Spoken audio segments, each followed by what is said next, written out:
রোজা নামক ঢাল ছিদ্র হয় দুটি অপরাধে। কয় অপরাধে?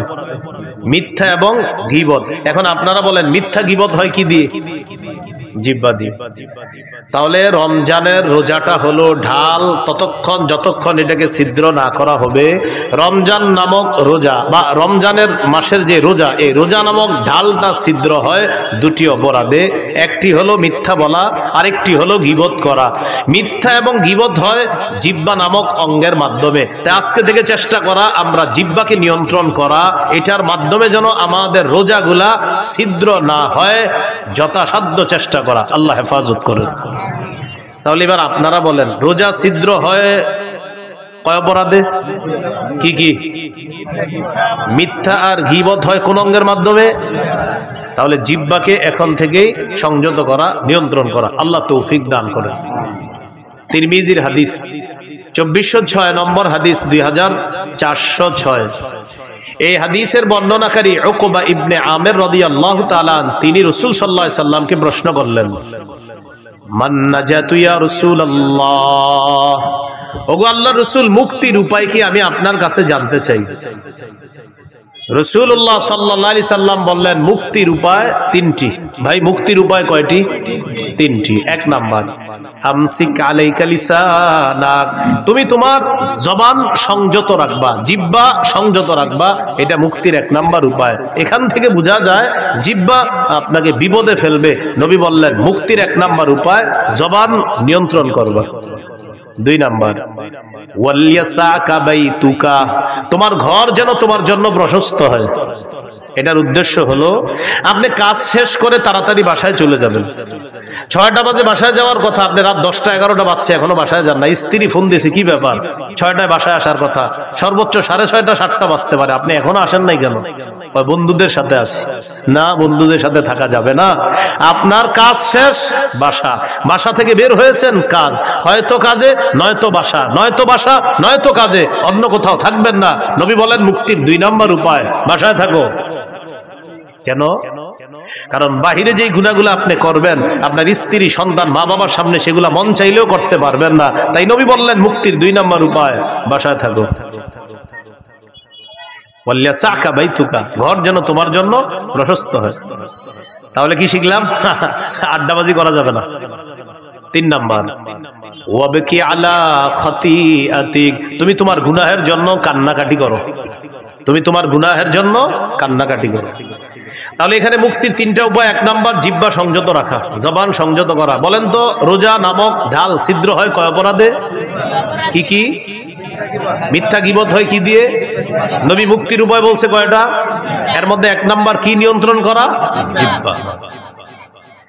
তিরমিজির হাদিস 2407 নম্বর হাদিস, 2407। এই হাদিসের মধ্যে আসছে قال رسول الله صلى الله عليه وسلم إذا أصبح ابن آدم فإن الأعضاء كلها تكفر اللسان اتق الله فينا فإنما نحن بك فإن استقمت استقمنا وإن اعوججت اعوججنا।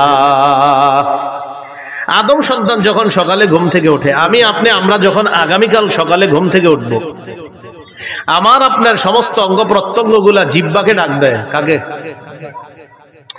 জিহ্বাকে ডেকে বলে ইত্তাকিল্লাহ ফিনা, ও জিহ্বা আমাদের ব্যাপারে আল্লাহকে ভয় করো। পা জিহ্বাকে ডাক দেয়, হাত জিহ্বাকে ডাক দেয়, নাক জিহ্বাকে ডাক দেয়, চোখ জিহ্বাকে ডাক দেয়, কান জিহ্বাকে ডেকে বলে ও জিহ্বা আমাদের ব্যাপারে আল্লাহকে ভয় করো।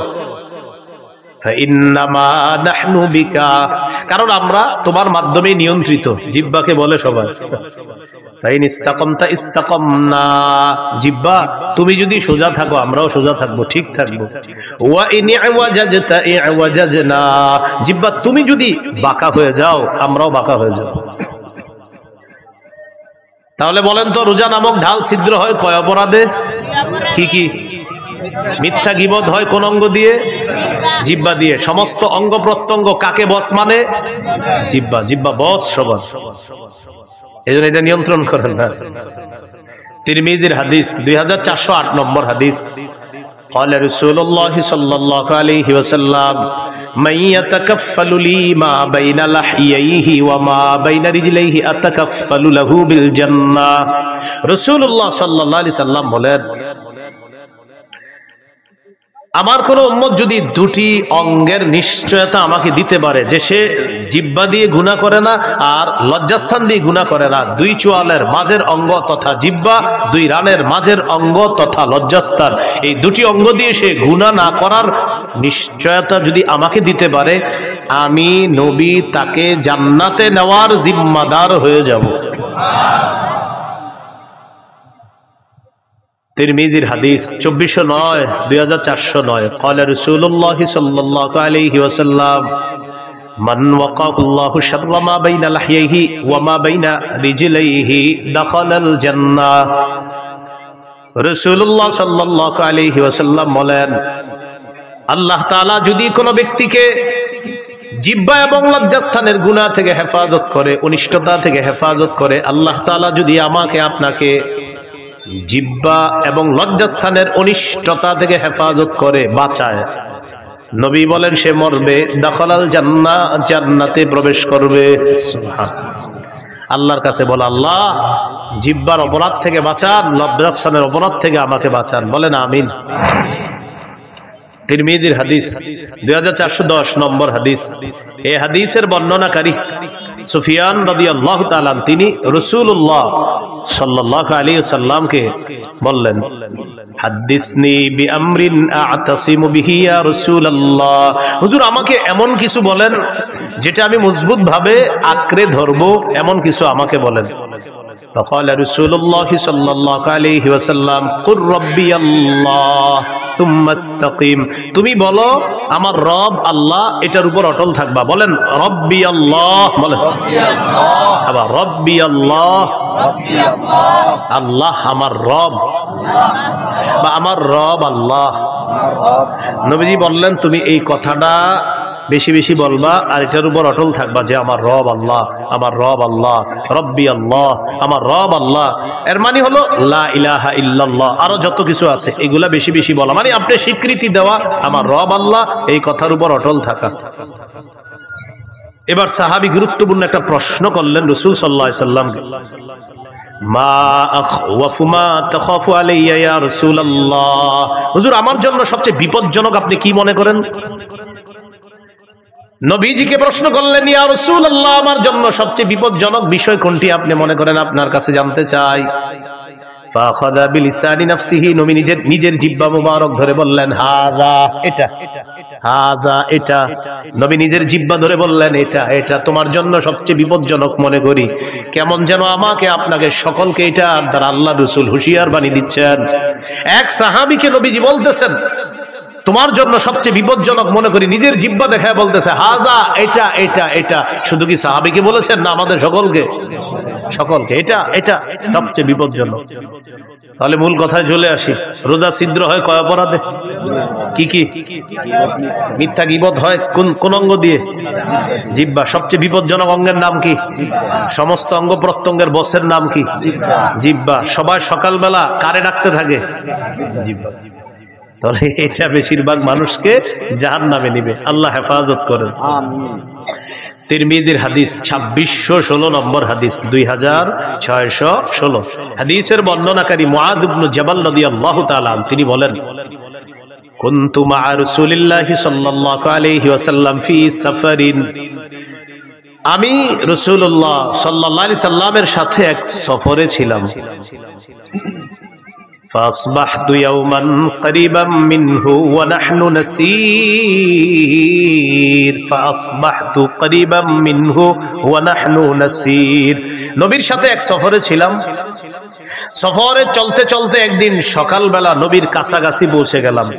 বুঝছেন তো সফরটা, মানে ওই যুগের সফর কেমন হতো, কেউ হেঁটে কেউ ঘোড়ায়, তো এইভাবে লম্বা বাহিনী। তো সাহাবী বলেন ওই সফরের মধ্যে আমিও ছিলাম। আমি একদিন নবীর কাছাকাছি চলে গেলাম সকালবেলা নবীর কাছাকাছি যাওয়ার পর আমি নবীজিকে গুরুত্বপূর্ণ একটা বিষয়ে জানতে চাইলাম। তাহলে এই বিষয়গুলো আমাদের গুরুত্ব সহকারে জানতে হবে। হ্যাঁ, সবাই খুব মন দেন। সাহাবী বললেন আখবিরনি বিআমালিন ইউদখিলুনিল জান্নাহ, ওয়া ইউবাইদুনি মিনান নার। হুজুর আমার এমন কিছু আমল বলেন যে আমলটা আমাকে জান্নাতে প্রবেশ করাবে, জাহান্নাম থেকে আমাকে দূরে রাখবে, এমন কিছু আমাকে বলেন। فقال رسول الله صلى الله عليه وسلم নবীজি বললেন তা'বুদুল্লাহ লা তুশরিকু বিহি শাইআ। রাসূলুল্লাহ সাল্লাল্লাহু আলাইহি সাল্লাম বললেন তুমি আল্লাহর ইবাদত করবা, আল্লাহর সাথে শিরিক করবা না। ওয়া তুকিমুস সালাহ তুমি নামাজ কায়েম করবা। ওয়া তুতিজ যাকাত তুমি যাকাত আদায় করবা। ওয়া তাহুজ্জুল বাইতা তুমি হজ করবা। ওয়া তাসুমু রমাদান তুমি রমজানে রোজা রাখবা। এখন বলেন তো ইসলামের মৌলিক বিধানগুলো চলে আসছে না কথার মধ্যে? রাসূলুল্লাহ সাল্লাল্লাহু আলাইহি সাল্লাম বললেন আলা আদুল্লুকা আলা আবওয়াবিল খাইর। আচ্ছা আমি কি তোমাকে কল্যাণের দরজাসমূহের কথা বলবো না? এবার নবীজি বললেন কল্যাণের অনেকগুলা দরজার মধ্যে উল্লেখযোগ্য দরজা হলো 3টি। কল্যাণের উল্লেখযোগ্য দরজা কয়টি? 1 নাম্বার সাওমু জুন্নাহ, 1 নাম্বার কল্যাণের দরজা হলো সিয়াম রোজা রাখা। 2 নাম্বার সাদাকাতু তুতফিউল খাতিআতা কামা ইউতফিউল মাউন নার। 2 নাম্বার কল্যাণের দরজা হলো সদকা করা। সদকা এমন একটি ইবাদত, পানি যেমন আগুনকে নিভিয়ে দেয়, সদকা মানুষের গুনাহগুলোকে ধুয়ে মুছে সাফ করে দেয়। তুতফিউ নিভিয়ে দেয়, সদকা গুনাহকে মিটিয়ে দেয়, নিভিয়ে দেয়। পানি যেমন আগুনকে নিভিয়ে দেয়, তো সদকা গুনাহকে এমন ভাবে মিটিয়ে দেয়, বিলীন করে দেয়, পানি যেমন আগুনকে বিলীন করে দেয়, মিটিয়ে দেয়। তো সদকা 2 নাম্বার দরজা। 3 নাম্বার ওয়া সালাতুর রাজুলি ফি জাওফিল লাইল রাতে তাহাজ্জুদ পড়া। কি পড়া? রাতে তাহাজ্জুদের নামাজ পড়া রাতের বেলা। এখন আপনার রিজিক দরকার, কল্যাণ দরকার, তো এই 3 ইবাদত বাড়ায় দিতে হবে আপনার। রোজা রাখা, সদকা করা, তাহাজ্জুদ পড়া। বলতে পারেন হুজুর আমার তো টাকাই নেই, সদকা করবো। 1 টাকা দিবেন, 1 টাকা থাকলে 1 টাকায় সদকা করবেন। তাহলে রোজা রাখা, সদকা করা, তাহাজ্জুদ পড়া, এটা হলো আপনার কল্যাণের দরজা। নবীজি এটা বলার পর বললেন আলা উখবিরুকা বিরাসিল আমরি কুল্লিহি ওয়া আমুদিহি ওয়া দিরওয়াতি সানামি। আচ্ছা আমি কি তোমাকে কোন জিনিসের মূল কোনটা এটা বলবো না, খুঁটি কোনটা এটা বলবো না, আর সর্বোচ্চ চূড়া কোনটা এটা বলবো না? তখন নবী বললেন রাসুল আমরি আল ইসলাম, মূলের নাম ইসলাম। সুবহানাল্লাহ। ভাই মূলের নাম কি? ওয়া আমুদুহু as-সালাহ, খুঁটির নাম নামাজ। ওয়া দিরওয়াতু সানামিহি আল জিহাদ, সর্বোচ্চ চূড়ার নাম হলো জিহাদ, সর্বোচ্চ শিখরের নাম হলো জিহাদ। তাহলে মূলের নাম ইসলাম, খুঁটির নাম নামাজ, সর্বোচ্চ শাখা চূড়া এটার নাম হলো জিহাদ। তাহলে মূলের নাম, খুঁটির নাম, সর্বোচ্চ চূড়া জিহাদ। এখন একটু মন দিয়ে বুঝেন তো, নামাজের কথা আসছে, রোজা, হজ, যাকাত, জিহাদ, সদকা, এরপরে আপনার কল্যাণের দরজা, ইসলাম, সব কিছু চলে আসছে ওয়াজের মধ্যে। এর মানে আমাদের নবী মৌলিক যে ওয়াজটা করেছেন ওই সাহাবীকে, এই মৌলিক কথাগুলা গবেষণা করলে আপনি সারা জীবন কাটাই দিতে পারবেন। ওই সাহাবীকে এই ওয়াজগুলা করলেন, করার পর নবীজি সর্বশেষ যেটা বললেন আপনার আশ্চর্য হবেন এটা শুনলে। নবীজি এগুলা বলার পর সাহাবীকে বললেন আলা আদুল্লুকা আলা মালাকি যালিকা কুল্লিহি, আমি যে তোমাকে এতগুলা কথা বললাম, ইবাদত করতে বললাম, নামাজ পড়তে বললাম, যাকাত দিতে বললাম, হজ করতে বললাম, রোজা রাখতে বললাম, কল্যাণের দরজা সমূহের পরিচয় তোমাকে দিয়ে দিলাম, সদকার কথা বললাম, তাহাজ্জুদের কথা বললাম, জিহাদের কথা বললাম, খুঁটির কথা বললাম, সর্বোচ্চ চূড়া জিহাদ এটার কথাও বললাম, ইসলামের কথাও বললাম। নবীজি বলেন এই সবগুলা বিষয় তোমাকে বললাম, এর সার নির্যাসটা কি আমি তোমাকে বলবো না? এগুলার সার নির্যাসটা কি তোমাকে বলবো না? সার নির্যাসটা এখনো বাকি আছে, সেটা কি তোমাকে বলবো না? এখন আপনারা বলেন সার নির্যাসটাই তো আমাদের দরকার। সাহাবী অবাক, এতক্ষণ সুন্দর ওয়াজ করলেন নবীজি, এখনো নাকি সার নির্যাস বাকি।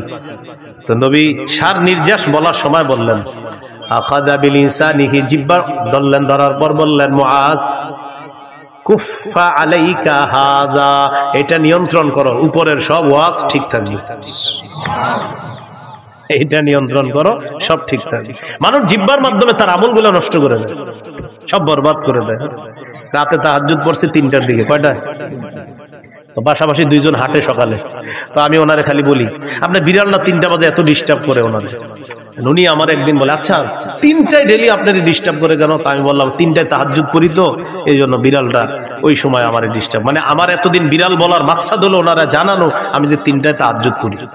আসলে ওনার বিড়াল ডিস্টার্ব করে এটা আমার মূল উদ্দেশ্য না, উদ্দেশ্য উনি আমারে বলবে যে আচ্ছা বিড়ালটা 3টায় ডিস্টার্ব করে যেন আপনার 3টা একেও না 59ও না 2টা, কিন্তু 3টায় ডেলি ডিস্টার্ব করে কেন? আসলে ভাইজান আমি 3টায় তাহাজ্জুদ পড়ি তো এই জন্য ডিস্টার্ব করে। উদ্দেশ্য আমি তাকে জানানো যে আমি যে তাহাজ্জুদ পড়ি, জিহ্বা রাতের আমলগুলা সব বরবাদ করে দিই। ভাই কথা বুঝে আসছেনি?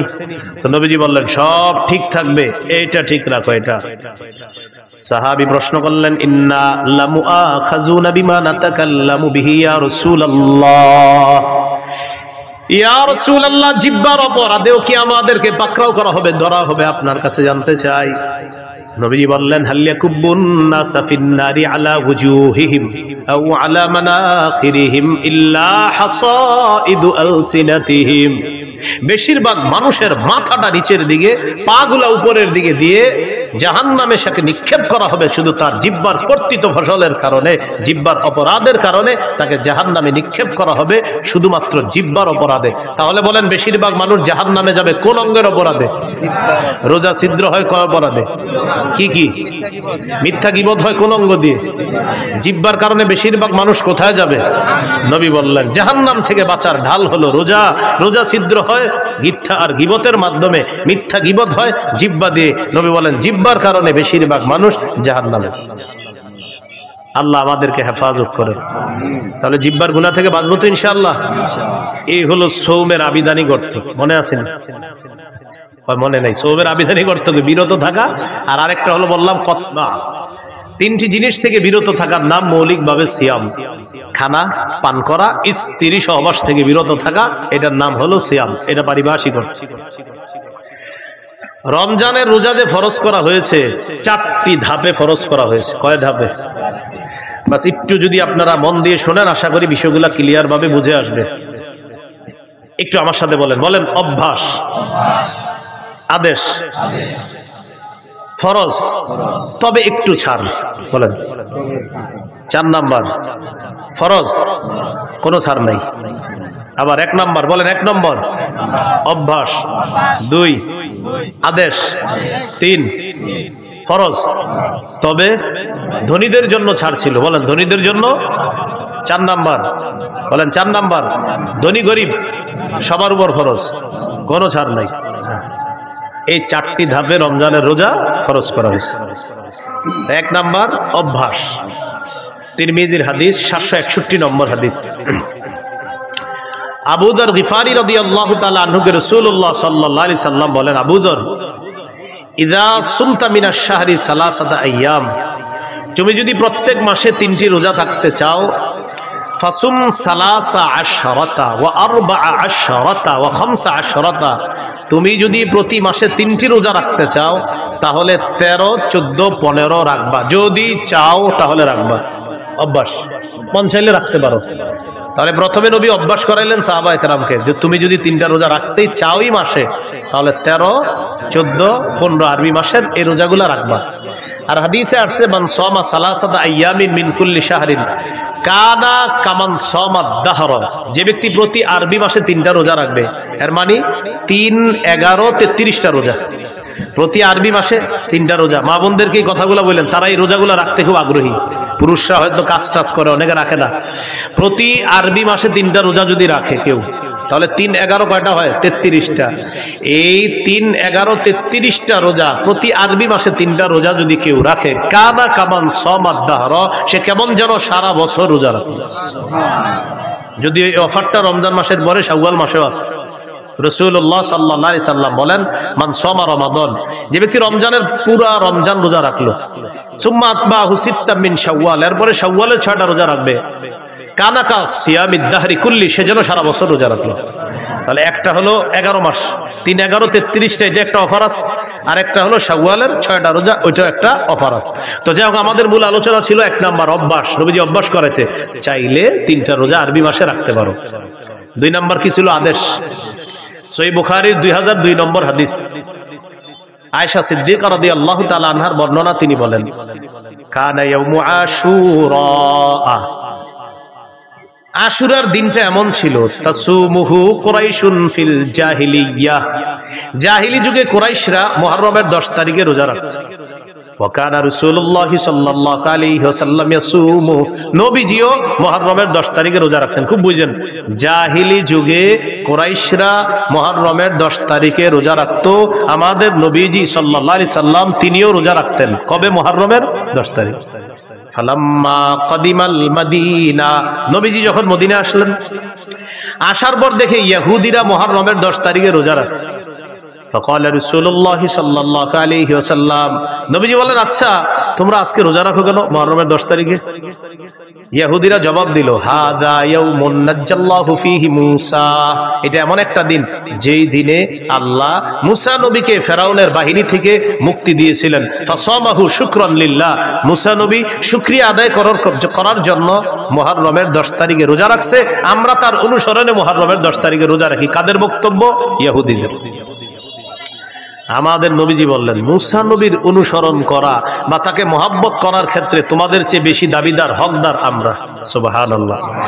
মূসা নবীকে অনুসরণ করার ক্ষেত্রে আমরা বেশি হকদার, মূসা নবীর সুন্নাহ পালন করার ক্ষেত্রে আমরা বেশি হকদার, মূসা নবীকে ভালোবাসার ক্ষেত্রে আমি আর আমার উম্মত বেশি হকদার। মুসলমান যারা, নবীজি গুরুত্ব দিয়ে মুহররমের 10 তারিখে রোজা রাখা শুরু করলেন। সাহাবীদেরকে আমারও বিসিয়ামিহি আদেশ করলেন, এখন থেকে মুহররমের 10 তারিখে তোমরাও রোজা রাখবা।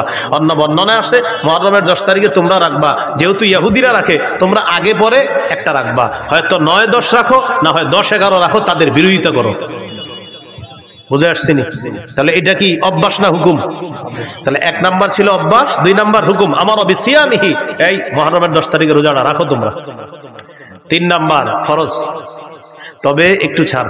কাদের জন্য? ধনীদের জন্য। সূরা বাকারার 183 নম্বর আয়াতে আল্লাহ বলেন, ইয়া আইয়ুহাল্লাযীনা আমানু কুতিবা আলাইকুমুস সিয়াম, হে ঈমানদারগণ তোমাদের উপর সিয়াম ফরজ করা হয়েছে।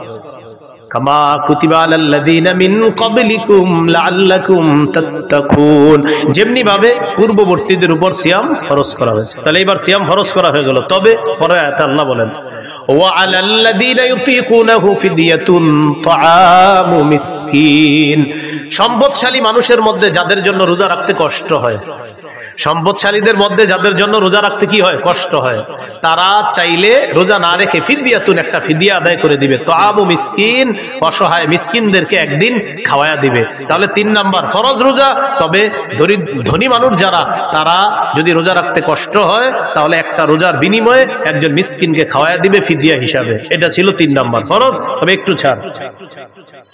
4 নাম্বার, ফামান শাহিদা মিনকুমুশ শাহরা ফালইয়াসুমহু, শোনো আর ছাড় নাই, তোমাদের মধ্যে যারা রমজান মাস পাবা, সে ধনী হোক গরিব হোক, ওজর ছাড়া আর রোজা ভাঙা যাবে না, সবার রোজা রাখতে হবে, সে ধনী হোক গরিব হোক।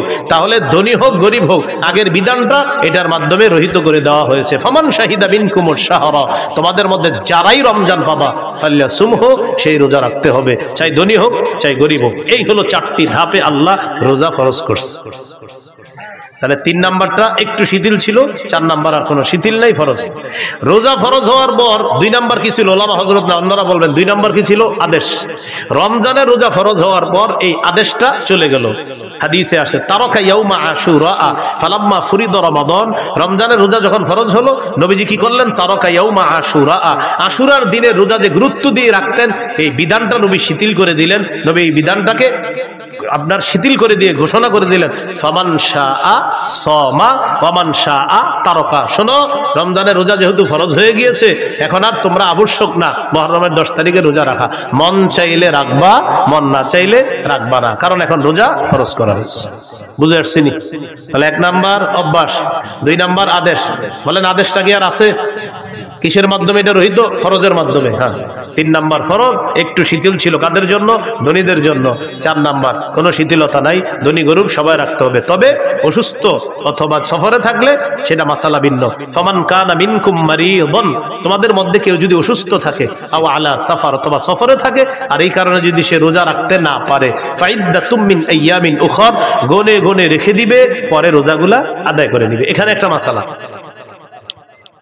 আমাদের মা বোনরা সহ অসুস্থতার কারণে যারাই রোজা রাখতে না পারে রমজান মাস, কথার কথা আমাদের কোনো বোন মা অসুস্থতার কারণে তিনি 4টি 5টি 6টি রোজা রাখতে পারে নাই, এখন তিনি রমজানের পরে কি মাস? আরবি শাওয়াল মাস। শাওয়ালের ফজিলত চায়, আবার ভাঙতি রোজাগুলোও আদায় করবে।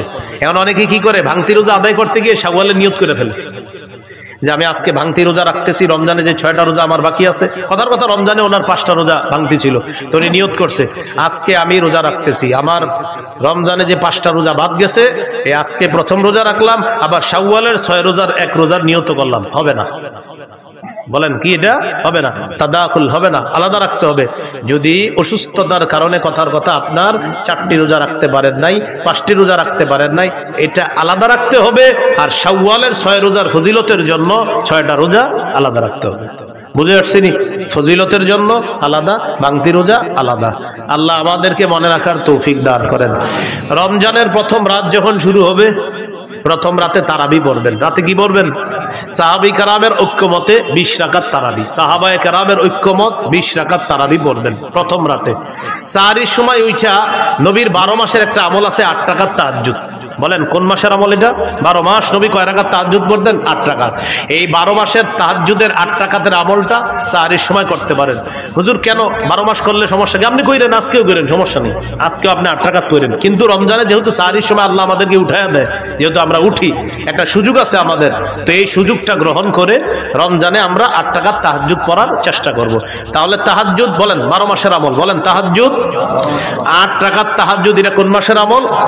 এটা আপনি রমজানে পড়তে পারেন, যেহেতু সাহারির সময় ওঠেন। আর তারাবি এটা 12 মাসের আমল না, এটা শুধু রমজানের আমল।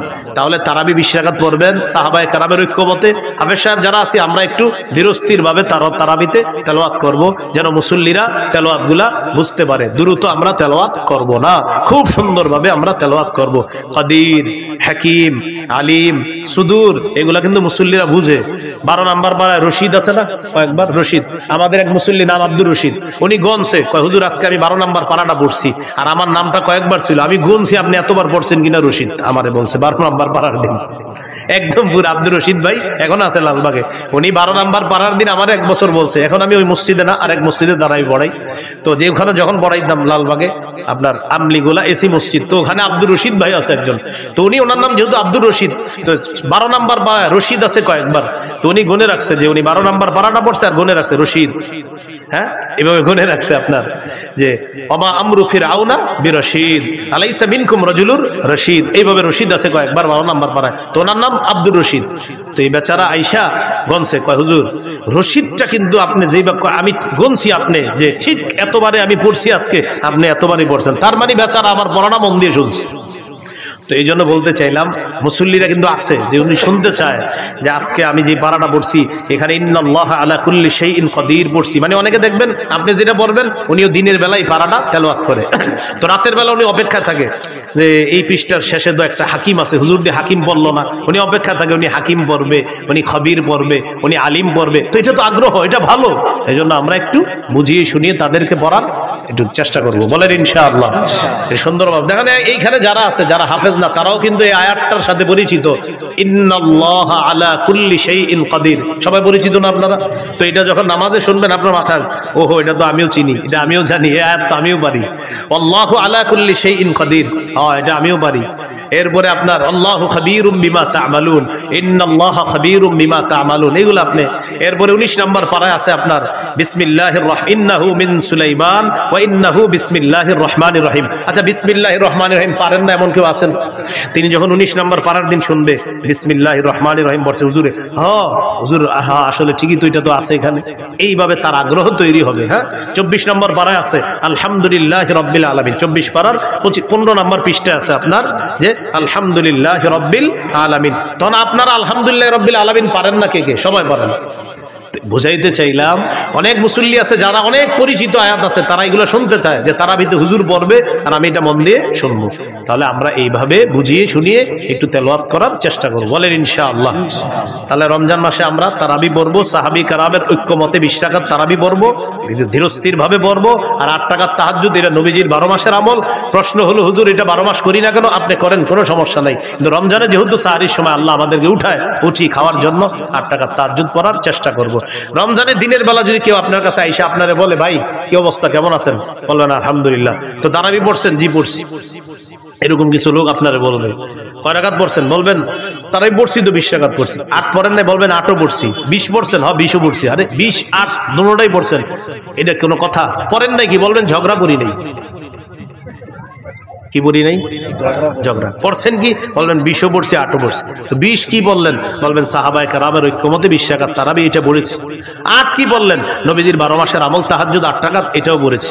করেন নাই কি? ঝগড়া করি নাই। যে নিয়তে আপনি আসছেন এটা আমি করি নাই। আসসালামু আলাইকুম। জান নবীজি বলে দিয়েছেন ফাইন সাববাহু আহাদুন, কেউ যদি তোমার সাথে ঝগড়া করতে আসে বলবা ইন্নী ইমরুন সাইম, ভাই আমি রোজাদার, ঝগড়া করতে পারবো না। মনে থাকবে তো ইনশাআল্লাহ। আল্লাহ তৌফিক দান করেন।